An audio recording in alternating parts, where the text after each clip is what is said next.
যদি কেউ গৌর গৌর বলে একবার কাঁদিতে পারে, গৌর গৌর বলে একবার কাঁদিতে পারে, ভগবান বলে কটা আপেল কটা লেবু আমার কাছে নিয়ে গেলে আমি দেখি না, আমি দেখি না, চোখের জলে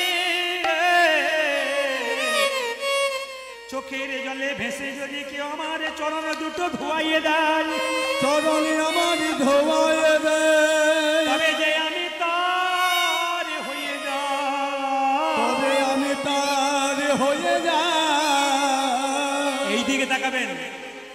সংসারের জন্য কেঁদো না মা, কাঁদবে যদি তবে ভগবানের জন্যে ভগবানের জন্য ছেলের জন্যে কাঁদবে, মেয়ের জন্যে কাঁদবে।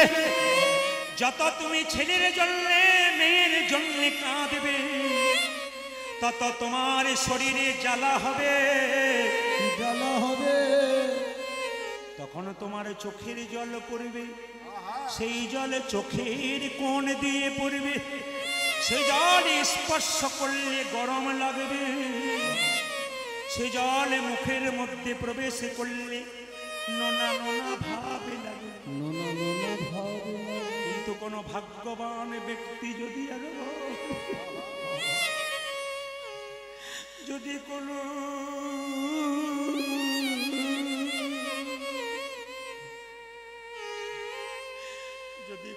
ভাগ্যবান যদি কোনো ভাগ্যবান সারাদিন সংসারের কর্মের পর একবারে কৃষ্ণ বলে কাঁদতে পারে, কৃষ্ণ বলে কাঁদতে পারে, তবে তার মানব জন, তার মানব জন, তার মানব জনম ধন্য হবে গো।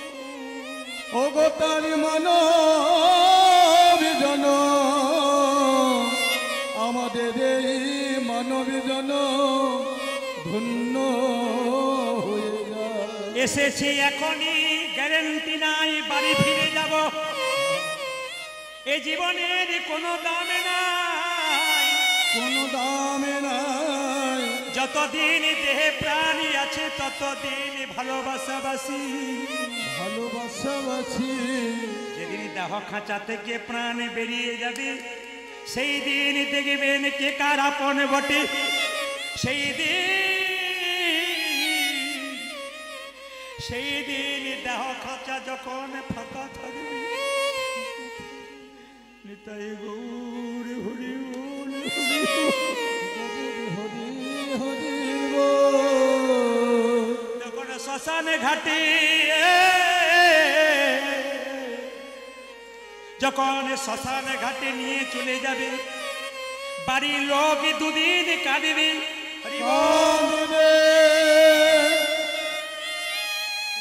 কীর্তন কেমন জিনিস দেখুন, কীর্তনের বিষয়বস্তু কেমন দেখুন। যখনই আপনারা প্রেমের বরিশন পেলেন, আপনাদের আসর এত বড়, মুর্শিদাবাদের যতগুলো আসর আছে এই বৃহত্তম আসরের মধ্যে একটি আসর হলো সাগরপাড়া। আমি সগর্বে আসরে বলে যেতে চাই, মুর্শিদাবাদে বহু বড় বড় আসরের নাম শুনেছি, আজকে হরিবা আসরে দাঁড়িয়ে ঘোষণা করলাম মুর্শিদাবাদের বড় বড় আসরের মধ্যে এখন 1 নম্বর জায়গায় সাগরপাড়া যাচ্ছে।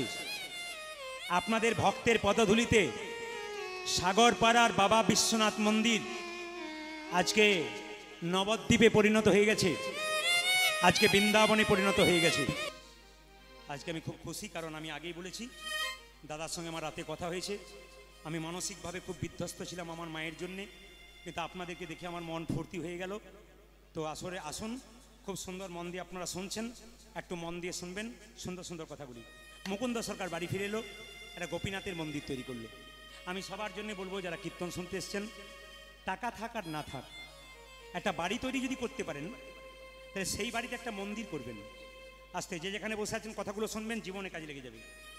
আমি প্রত্যেকটি শাস্ত্রের প্রমাণ দিয়ে কথা বলবো। জ্যোতিষ শাস্ত্র বলছে যদি বাড়িতে মন্দির করতে হয় একটা পারফেক্ট জায়গা কোনটা? ঈশান কোণ। খুব সুন্দর মাথায় রাখবেন, বাড়িতে যখনই বাড়ি করবেন আপনি খুব মাথায় রাখবেন আপনার মন্দির তৈরি করার পারফেক্ট জায়গা কোনটা? ঈশান কোণ। আপনি রান্নাঘর কোন জায়গায় করবেন? রান্নাঘর করবেন অগ্নিকোণ। আপনি বাথরুম ঘর কোন দিকে করবেন? ঈশান কোণে করা চলবে না, কিন্তু ঈশান কোণ বাদ দিয়ে সব দিকে করুন। জ্যোতিষশাস্ত্র বলছে ঈশান কোণে কেউ যদি বাথরুম করে তবে 1 বছরের মধ্যে কি 2 বছরের মধ্যে তার বাড়িতে একজন আত্মহত্যা করছে, একবার 100% শান্তি থাকবে না। এগুলো আপনারা মানবেন। আমি খনার বচনে কথা বলবো আপনাদের।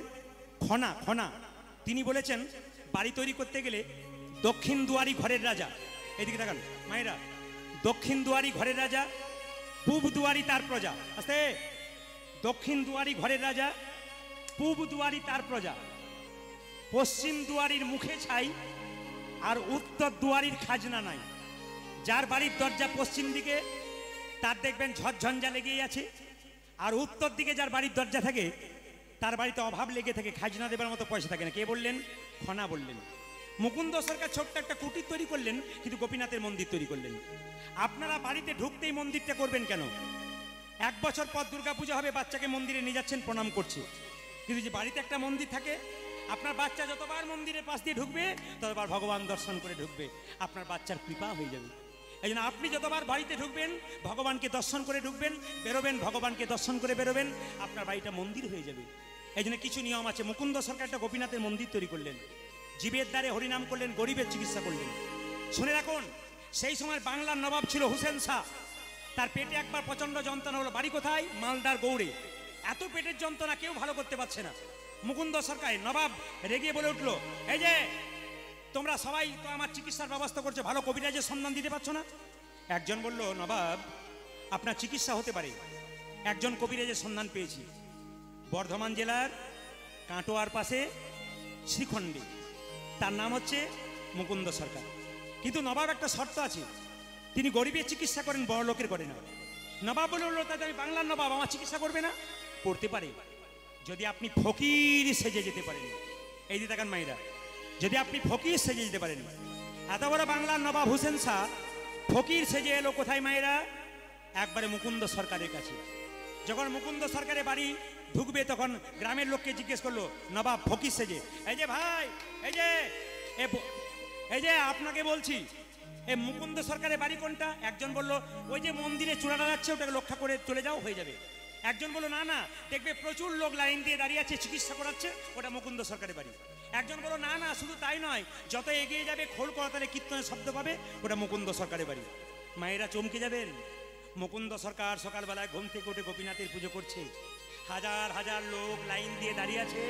এই যে দেখান, হাজার হাজার লোক লাইন দিয়ে দাঁড়িয়ে আছে, আমার দিকে তাকাবেন, হাজার হাজার লোক লাইন দিয়ে দাঁড়িয়ে আছে।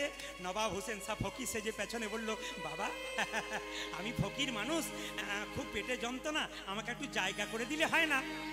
একজন বলল, কোনো অসুবিধা নাই, আগে চলে যাও, তুমি বয়স্ক মানুষ। নবাব হোসেন শাহ ফকির সেজে চুপচাপ দাঁড়িয়ে আছে, কেউ চিনতে পারে নাই। কিন্তু নবাব দেখতে পেল, আশ্চর্য হয়ে গেল, মুকুন্দ সরকার চিকিৎসা করবার আগে গোপীনাথের পুজো করছে। মনে মনে ভাবলো মুসলমান নবাব, তিনি মনে মনে ভাবলেন, বা ও মুকুন্দ, তোমার চিকিৎসা এত ভালো হয় কেন? আমি বুঝতে পারলাম গো, তুমি চিকিৎসা করবার আগে প্রথমে ভগবানকে স্মরণ করো, ভগবানের কৃপা পাও, তারপর চিকিৎসা করো, এই জন্য তোমার চিকিৎসা ভালো হয়। এই জগতে যারা বড় বড় ডাক্তার আছে তারা ভগবানকে বিশ্বাস করে, আর ছোটোখাটো ডাক্তার ভগবানকে বিশ্বাস করে না। আপনি অ্যাপেলো চেন্নাই চলে যাবেন, সব জায়গায় দেখবেন বড় বড় ডাক্তাররা ভগবান বিশ্বাসী, তাদের টেবিলে দেখবেন ভগবানের ছবি আছে। মুকুন্দ সরকার লক্ষ্য করুন, ছোট্ট একটা গোপীনাথের মন্দিরে চুপচাপ গান গাইছে, আর নবাব দাঁড়িয়ে ফকির সেজে দাঁড়িয়ে আছে। আর মুকুন্দ কি বলছে দেখুন, গোপীনাথ আমার তো কোনো টাকা পয়সা নাই যে তোমাকে মন্দির তৈরি করে দেব, মন্দির তৈরি করে দেব। শুনবেন আপনারা, এ কথা যদি আপনারা বলতে পারেন আপনারা জয়ী হবেন। মুকুন্দ সরকার কেঁদে কেঁদে বলে, ওগো গোপীনাথ, ওগো গোপীনাথ, আমার তো কোনো টাকা পয়সা নাই, আমি তোমাকে সুন্দর মন্দির তৈরি করে দেব, তবে আমার টাকা পয়সা না থাকলে কি হবে, আমি তোমাকে মন মন্দিরে মন মন্দিরে রাখবো। ভাইরা, এত বড় বড় মন্দির তৈরি করছেন, যদি আপনার টাকা পয়সা না থাকে, তবে মনটা যে বড় মন্দির গো। সবাই শুনে রাখুন, আপনি বয়স হবে, আপনি বুড়ো হয়ে যাবেন, আপনার মন কিন্তু বুড়ো হবে না। আপনি সুন্দর আছেন দেখতে, আপনার সৌন্দর্য কিছুদিন থাকবে, তারপর চলে যাবে, কিন্তু মনের সৌন্দর্য চিরকাল থেকে যাবে। এই জন্য যে মনটা ছোট থেকে আমরা সবাইকে দিতে শুরু করেছি, স্ত্রী স্বামীকে দিচ্ছে, স্বামী স্ত্রীকে দিচ্ছে, প্রেমিক প্রেমিকাকে দিচ্ছে, প্রেমিকা প্রেমিককে দিচ্ছে, কিন্তু এত সুন্দর মন আমরা একে ওকে বিলিয়ে দিলাম, কিন্তু ভগবানকে কেউ দিতে পারলাম না। আপনাকে যাচ্ছি, আপনাকে ওই যে চশমা পরে আপনি, চশমা পরে ওই যে আপনাকে খুঁটিটা কাছে, এদিকে আসুন, আপনি আসুন না এখানে, এদিকে আসুন, ওখানে দাঁড়িয়ে থাকলে হবে, এখানে আসুন। এদিকে আসুন, এদিকে আসুন। না না, ওইখানে বলিনি, মুকুন্দ সরকার ডাকছে নবাবকে, আপনারা ভয় খেয়ে যাবেন। অনেকে চমকে গিয়েছিল, তাহলে বলে আমাকে ডাকছে না। মুকুন্দ এই যে আপনাকে ডাকছি, এদিকে আসুন, একটু মন দিয়ে শুনবেন, লীলাটিতে মজা আছে। আসলে আমি জানি আসরগুলোতে প্রচণ্ড ভিড় হয় বলে, আপনাদের তো আসর খুব ভালো, মুর্শিদাবাদ, নদিয়া, মালদার আসর খুবই ভালো। একটা আসর আছে আমি প্রায়ই যাই, আপনারা দেখতে পাবেন মেদিনীপুর। এই মেদিনীপুরে আসর কিন্তু খুব ভালো। আপনাদের তাও টুঁটা পাওয়া যায়, ওদের টুঁটা পাওয়া যাবে না। একবারে চুপচাপ, প্রিন্ট অফ সাইলেন্ট, একটাও বাচ্চারও চুপচাপ, সবাই চুপচাপ, মাথা নিচু করে শুনবে। আর কোথাও খটকা লাগলে একবার আমার দিকে তাকাবে, বাস, বাকি কিন্তু আর তাকাবে না। সবাই লক্ষ্য করুন, মুকুন্দ সরকার এই যে আপনাকে ডাকছি। আমাকে ডাকছো? হ্যাঁ, আমার নাম হুসেন ফকির। এখানে জাতির কোনো বিচার নেই। কি হয়েছে তোমার? আমার পেটের যন্ত্রণা হয়েছে, অনেক কবিরাজ দেখালাম, ভালো হলো না, তোমার কাছে এলাম, আমি ফকির। বেশ, মায়েরা শুনছেন আপনারা, ফকির সেজেছে, কিন্তু কে বলুন তো? নবাব।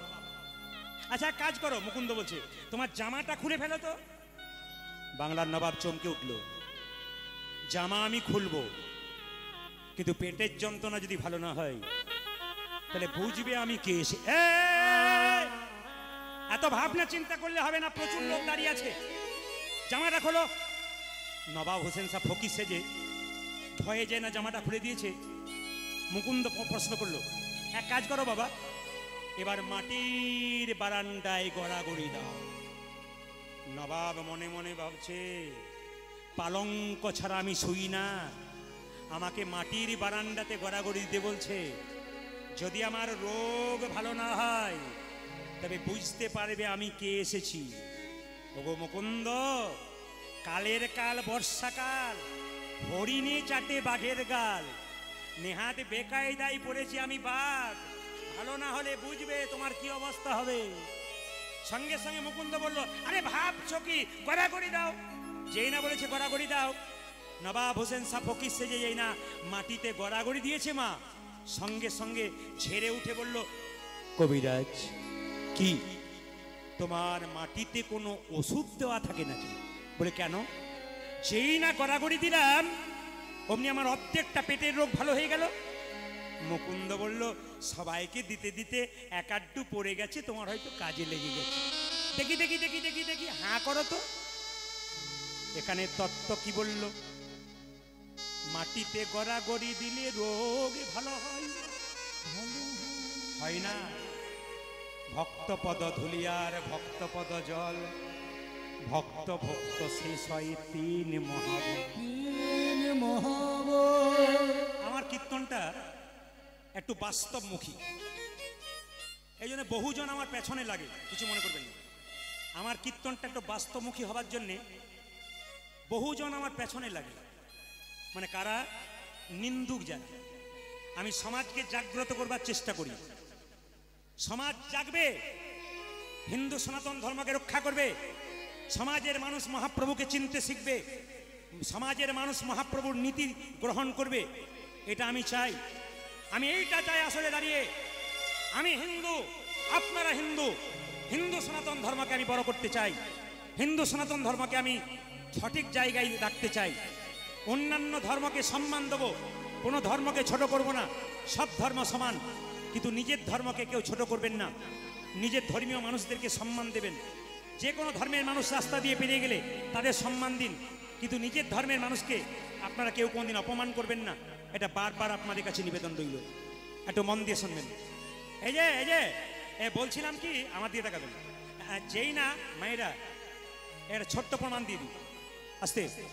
এতজন মায়েরা কীর্তন শুনছেন, আমি কয়েকদিন আগে হুগলিতে গান গাইছিলাম, ওখানে কীর্তন করতে যাওয়া 3টে মেয়ে আমার দিয়ে টাকা, 3টে মেয়ে গাড়ি থেকে নেমে 3টে গোপালকে কোলে নিয়ে গোপালগুলোকে রেখে আমাকে প্রণাম করছে। কোথায় বাড়ি আপনাদের? হ্যাঁ, আমরা কলকাতা থেকে আসছি, সব জায়গায় আপনাকে পাই না, তো আমাদের গুরু বাড়ি এখানে, চলে এলাম আপনাকে দেখতে। বেশ, গোপালগুলোকে নামিয়েছে, এদিকে দেখান, যদি আপনাদের জ্ঞান হয়, চৈতন্য হয়, তবে শিখে যান। গোপালগুলোকে নামিয়ে আমাকে প্রণাম করে আসরে গেলেন। আসর ওদের উঁচু হয়, খুব উঁচু আসর হয়, নিচে ভক্ত বসে। তো আসরের উঁচুতে আমি দাঁড়িয়ে আছি, গোপালকে উঁচুতে রেখে নিচে বসে আছি। কীর্তন যখন শেষ হয়ে গেল, 3জন মহিলা ধুলোতে গড়াগড়ি দিচ্ছে। আমি জিজ্ঞেস করলাম, দিদি, কলকাতার মায়েরা একটু সাজতে কুজতে ভালোবাসে, আপনি নতুন শাড়ি পরে গড়াগড়ি দিয়ে দিলেন? বাবা, তুমিই তো বলেছ, একটা স্বামীর যদি 4টা কাপড়ের দোকান থাকে, যেদিন দেহ থেকে প্রাণ বেরিয়ে যাবে, শ্মশানের চিতাতে শুইয়ে দেবে, সেই দিন শরীরে একটাও কাপড় থাকবে না। ওই জন্য আমরা কি করছি জানো, ভক্তের চরণ ধুলিতে একটু গড়াগড়ি দিচ্ছি। চমকে যাবেন মেয়ে 3টের পরিচয় শুনলে। একজনকে বললাম, আপনার পরিচয়? আমি কলেজে পড়াই। সামান্য MA পাস করে হরিবল বলতে লজ্জা করে, সনাতন ধর্ম টিকবে কি করে? একটা MA পাস করলে হরিবল বলে হাত তুলতে আমাদের লজ্জা করে, সনাতন ধর্ম টেকাবেন কি করে? মন্দিরে যাবেন না, প্রণাম করবেন না, মন্দিরে পাশ দিয়ে পেরোবেন, দিব্যি চলে যাবেন, হরিবাসর হবে, আপনারা আসবেন না, ভিড় করবেন না, তবে আপনাদের সনাতন ধর্ম, আমাদের সনাতন ধর্ম টিকবে কি করে? আমরা কি করে শেষে বলতে পারবো সত্যি আমরা হিন্দু? না, আমরা বলতে পারবো না। দলে দলে আসুন। মহাপ্রভু বলেছেন, হিন্দু সনাতন ধর্মের কোনো স্কুল নাই, আমি স্কুল তৈরি করে গেলাম। এই স্কুলের কর্মকর্তা যারা হচ্ছেন কীর্তন কমিটির ভাইরা, অক্লান্ত পরিশ্রম করে মহাপ্রভু সে নীতি রেখেছেন, আপনারা আসবেন ওনাদের সম্মান দেবার জন্যে, মহাপ্রভুকে সম্মান দেবার জন্যে, এই সনাতন ধর্মের স্কুলে আসার জন্য। তো মেয়েটি বলল, আমি কলেজের প্রফেসর। বাহ! একটা মেয়েকে জিজ্ঞেস করলাম, আপনি কি করেন? আমার স্বামী দাঁতের ডাক্তার, আমিও। বারে। আর একটা মেয়েকে জিজ্ঞেস করলাম খুব কম বয়সে, তুমি কি করো? আমি বিউটি পার্লারে কাজ করি। আমি ওকে বললাম, আমি তো বিউটি পার্লারে কাজ করি। প্রদীপ বাবু, আপনিও করেন? বলে হ্যাঁ। তাহলে কি কীর্তনের ফাঁকে ফাঁকে করেন? বললাম না, আমি কীর্তনেই করি। বলে কি করেন? আমি বললাম, তুমি তো বিউটি পার্লারে কাজ করে সবার বাইরেটা ভালো করার চেষ্টা করো, আর আমি হরিনামক নামক বিউটি পার্লারে কাজ করে ভক্তের হৃদয়টাকে সুন্দর করার চেষ্টা করতে। এই হরিনাম নামক বিউটি পার্লারে আসরে আপনারা এসেছেন আপনাদের হৃদয় মন্দিরটাকে সুন্দর করে সুন্দর তৈরি করার জন্য। তাই মুর্শিদাবাদের মাটিতে যত সুন্দর সুন্দর আসর আছে, আমি সব আসরের নাম করছি না, আশেপাশে বহু সুন্দর সুন্দর আসর আছে। আজকে সাগরপাড়ায় আমি প্রথম এলাম, ধন্য হয়ে গেলাম, আপনাদের প্রণাম জানাই। শুধু বলতে চাই, গর্ব করবেন না আমি শিক্ষিত, গর্ব করবেন এই বলে আমি আমার ধর্মকে রক্ষা করতে পেরেছি, এই বলে গর্ব করবেন যে আমি আমার নিজের ধর্মকে রক্ষা করতে পেরেছি। আমি মহাপ্রভু, কীর্তনে তর্ক নয়, যুক্তি নয়, কীর্তন হচ্ছে প্রেমের জিনিস, ভক্তির জিনিস, ভক্তি ছাড়া নয়, ভক্তি প্রিয় মাধব। কীর্তন তর্ক নয়, কীর্তন যুক্তি নয়, যুক্তি দিয়ে ভগবানকে পাওয়া যায় না। আপনি দুর্গা মন্দিরে গেলেন, আর দুর্গাকে দেখে যদি মনে করেন খড় দিয়েছে, ভেতরে বাঁশ দিয়েছে, মাটি দিয়েছে, আপনার ভগবান ভজন হল না। কেন? বিশ্বাসে মিলাইয়ে বস্তু, তর্কে বহুদূর। হরিনাম হচ্ছে ভাবের জিনিস, ভগবান হচ্ছে ভাবের জিনিস। ভাব দিয়ে ভক্তি দিয়ে যে গ্রহণ করে তার লাভ হয়ে যায়। আপনার সবাই লক্ষ্য করুন, যখন মুকুন্দ সরকার বলল তোমার রোগ ভালো হয়ে গেল, বলে হ্যাঁ অর্ধেকটা রোগ ভালো, দেখি দেখি হাঁ করো তো। নবাব হোসেন শাহ ফকির সে যে হাঁ করেছে, আসল ওষুধটা দিয়েছে মুকুন্দ। মুকুন্দ বলল, কে তুমি আমার নাম ধরে রাখছো? আমি সারা বাংলার নবাব হোসেন শাহ। মুকুন্দ বলল, নবাব আপনি? হ্যাঁ, আমি তোমাকে পরীক্ষা করতে এসেছিলাম, তুমি কত বড় কবিরাজ। ওগো মুকুন্দ, তোমাকে আর আমি এখানে রাখবো না, আমার মালদার গৌরতে নিয়ে যাব, সেখানে তুমি গোপীনাথের ভজন করবে, গরিবের চিকিৎসা করবে। মুকুন্দ সরকার রাত্রিবেলা এসে মহাপ্রভুর মন্দিরে কেঁদে কেঁদে বলল, প্রভু হে, প্রভু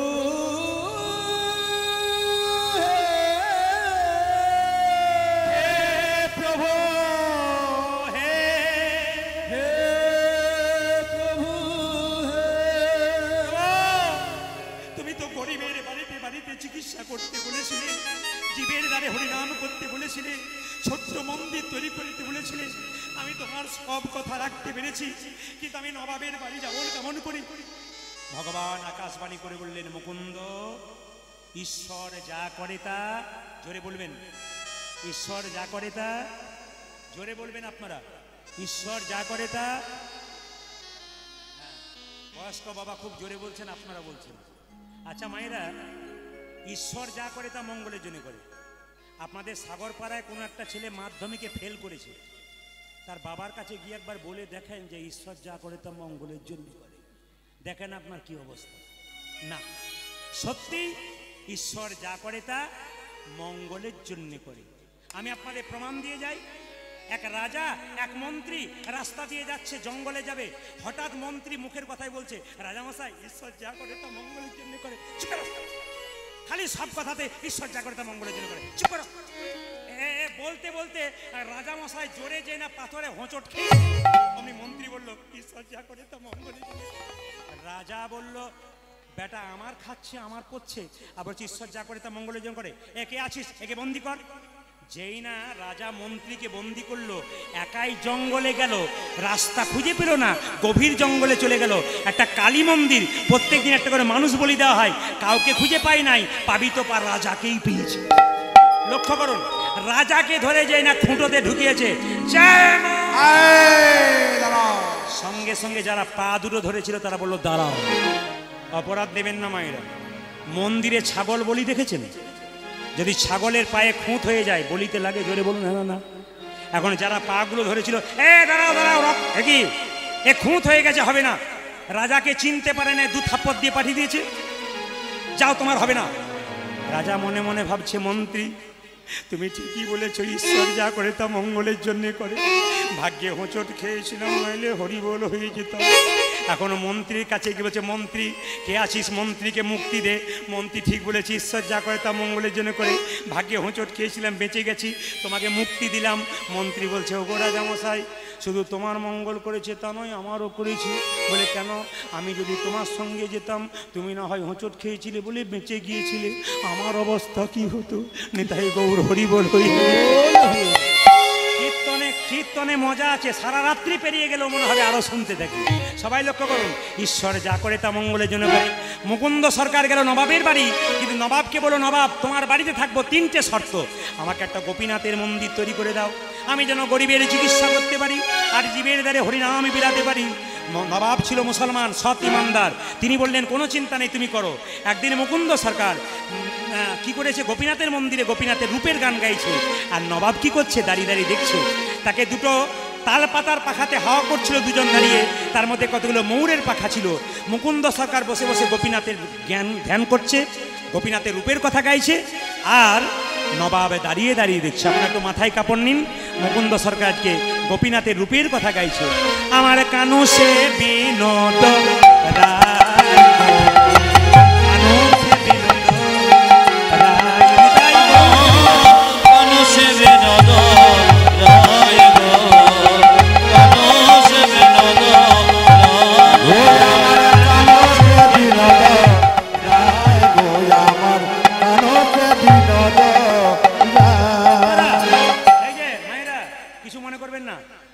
যারা উলু দেবেন না তাদের কুমিরের জিভ, কুমিরের জিভ দেখেছেন কোনদিন?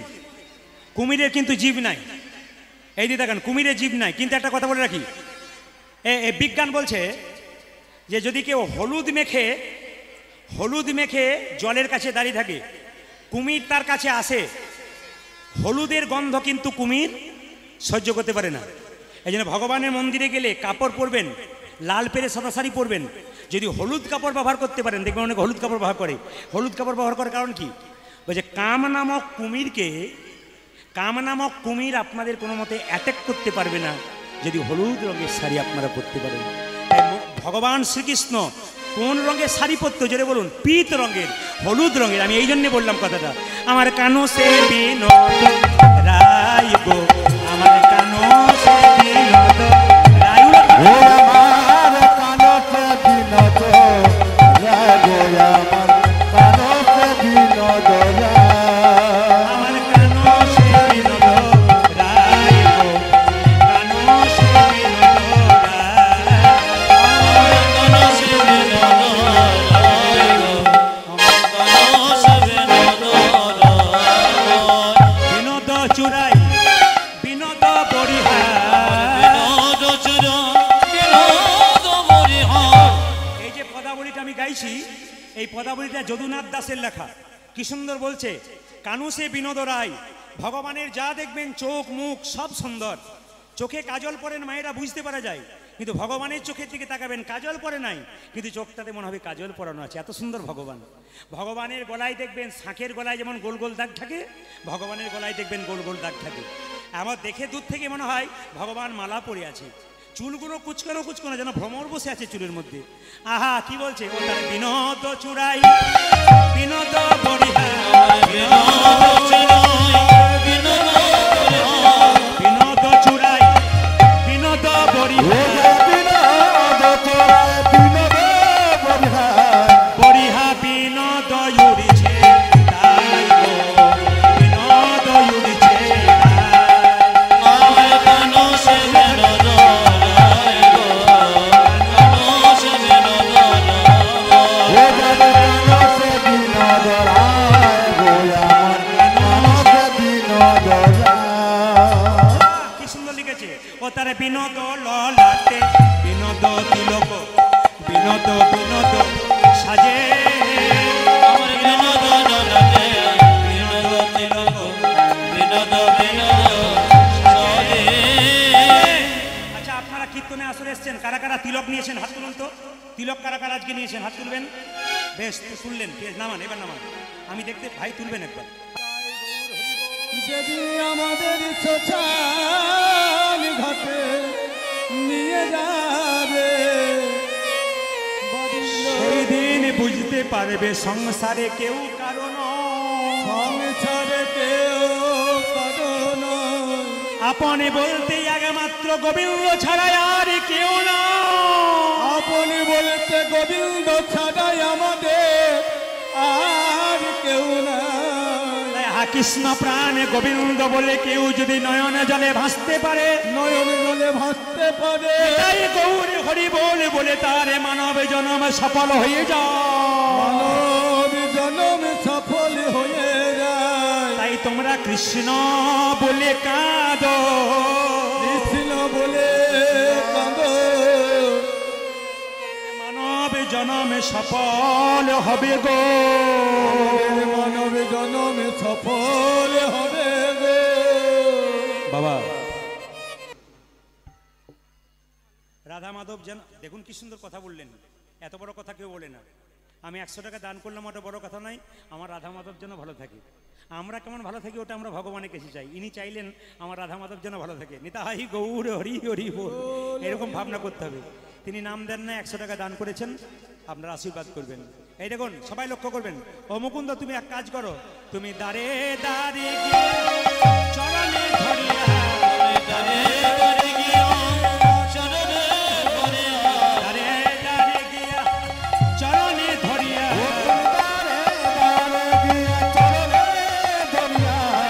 আস্তে।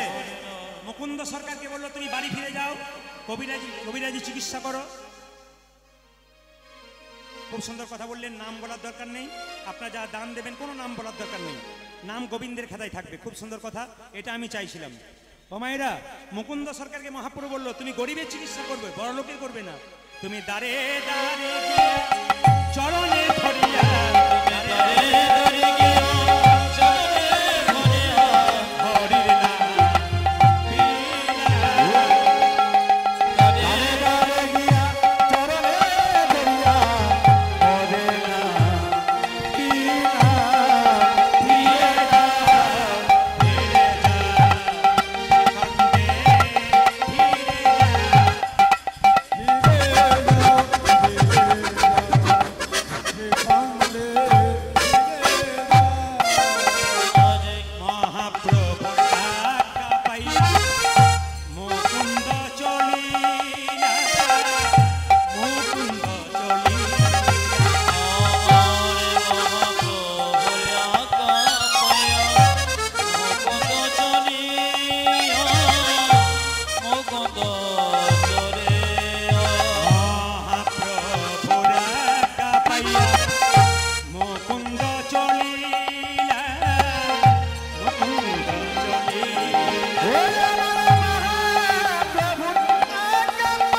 পরিবেশ। মুকুন্দ সরকার চুপচাপ দাঁড়িয়ে আছে। মুকুন্দকে যখন বলেছে 100 জন্ম কৃপা পাবে না, মুকুন্দ সরকার কাঁদছে। মুকুন্দ যখন কাঁদছে, মহাপ্রভু সহ্য করতে পারলেন না। প্রভু, তুমি আমায় বললে 100 জন্ম কৃপা পাবো না, আমার ভাইকে তুমি বললে সারা জীবন থাকবে। মহাপ্রভু মুকুন্দকে বললো, মুকুন্দ শোনো। ও মায়েরা, মহাপ্রভু কি সুন্দর বুদ্ধি দিলেন। বলছে বনের মধ্যে বড় বড় গাছ থাকলে ছোট ছোট গাছগুলোকে ঝড়ঝঞ্ঝা থেকে রক্ষা করে। তাই এ সংসারে বড় ভাইকে তুমি সংসারের সমস্ত ঝড়ঝঞ্ঝা থেকে তুমি মুক্তি করবে। তবে শোনো মুকুন্দ, তুমি তো কবিরাজি চিকিৎসা ভালো করো, তোমার মাথায় হাত দিয়ে দিলাম, তুমি কাল থেকে যাকে চিকিৎসা করবে তারই রোগ ভালো হয়ে যায়। ও মুকুন্দ, দেরি করো না, তুমি বাড়ি ফিরে যাও, শ্রীখণ্ডে একটা গোপীনাথের মন্দির তৈরি করো, জীবের দ্বারে হরিনাম দাও, আর গরিবের চিকিৎসা করো, বড় লোকের করো না। ও মুকুন্দ, ফিরে যাও, ফিরে যাও, শ্রীখণ্ডে ফিরে যাও, ফিরে যাও, ফিরে যাও, শিখরে ফিরে যাও। আর ফিরে যাও, ফিরে যাও, সেখানে ফিরে যাও। যারা 1 টাকা দান করছেন তাদেরও মঙ্গল। আজকে হরিবাসরে দিদি ভাই 500 টাকা দিয়েছেন। যদি কারো ছিল উনি দিয়ে অনুষ্কার নামে উনি 500 টাকা দিলেন। হরিবাসরে কেউ যদি দিতে পারেন, আপনারা আসতে পারেন ধীরে ধীরে, এখানে দেবেন। মোটা দান যদি কেউ দিতে পারেন খুশি হব আমরা। ফিরে যাও, ফিরে যাও, শ্রীখণ্ডে ফিরে যাও, উলধ্বনি ফিরে যাও, ফিরে যাও, সেখানে ফিরে যাও। ফিরে যাও, ফিরে যাও, আর ফিরে যাও, ফিরে যাও, সেখানে ফিরে যাও। ফিরে যাও, যাও, যাও, ফিরে যাও, ফিরে যাও, তাই গৌর।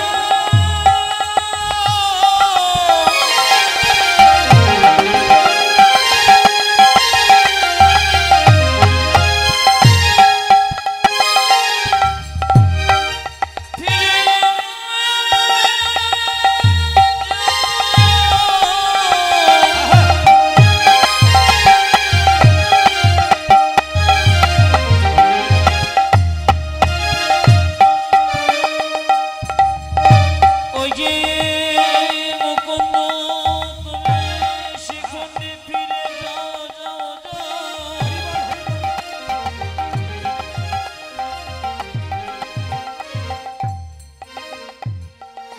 মুকুন্দ, তুমি ফিরে যাও, ফিরে ফিরে যাও, শ্রীখণ্ডে ফিরে যাও, আর ফিরে যাও, ফিরে যাও, সেখানে ফিরে যাও। আপনাদের একটু ডিস্টার্ব দেবো, বলুন। কি সুন্দর কথা বলছে দেখুন মুকুন্দ সরকার, আর নবাব শুনছে। আমার তো কোনো টাকা পয়সা নেই, তোমাকে সোনার মন্দির তৈরি করে দেব।